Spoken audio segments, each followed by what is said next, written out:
Charot. Oh my god. Oh my god, wait. Hi guys. So right now, inaaya ko yung friend kong mag-coffee kami. Misa, Rizal mag-coffee, like, yung pwedeng tambayan, gano'n. Yung pwede kami magtambay. Cafe na pupuntahan. Pero, sabi ng kaibigan ko, meron na daw dun sa kanila. Kung saan man kami mapunta ay hindi ko alam. It's a second day of the year pa lang. So, kumusta pala kayo, guys?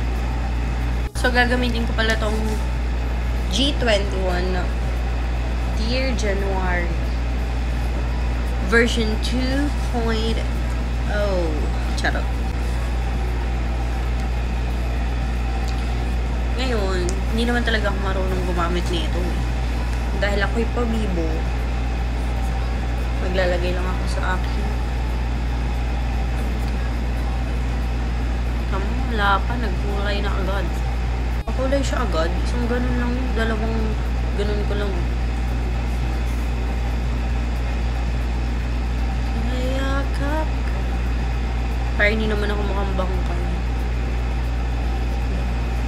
Lagay yung palette na favorite ko.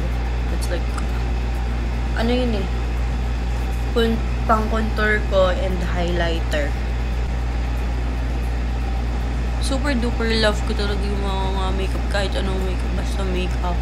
Kasi feeling ko, weapon ko yun. Kasi, sobrang inis na inis ako pag hindi maayos yung mukha ko. Pag wala akong makeup, I feel so fucking ugly. Ang pangit nyo naman, ganun. Pero sa sarili ko lang yun, of course. Sa iba, malay ko sa inyo. Basta ako gusto ko, may makeup ako para maganda ako tignan. Kasi kung wala, feeling ko ako yung pinakapangit sa buong mundo, ganun. Magbablush na tayo. Para naman, hindi tayo mukhang kamay-kamay sa blush. Bata ako until now. Hindi talaga ako naniniwala whenever, like, kunyari, nagre-reklamo ako na iwan ko yung makeup ko, gano'n. Hindi ako makapag-retouch, hindi ako makapag-makeup, sabi ko nga sa inyo, I feel so ugly whenever aharap ako sa salamin, or may pupuntahan, pag may pupuntahan lang naman yun, na I don't have a makeup on me. Tapos sasabihin nyo, okay lang yan, maganda ka na. Wala akong paki.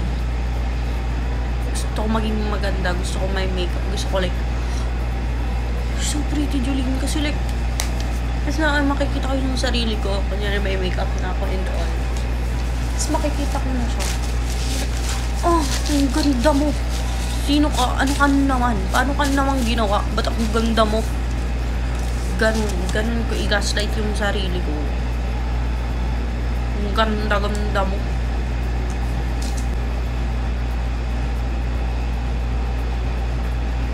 Super. As for my lipstick, I'm going to use this Muse Tattoo lipstick. Bagong product nila. It's this one. Okay, let's apply this first.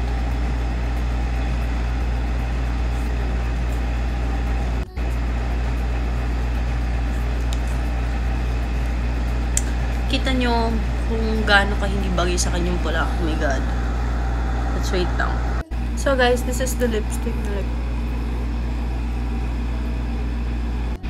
Look at that, guys.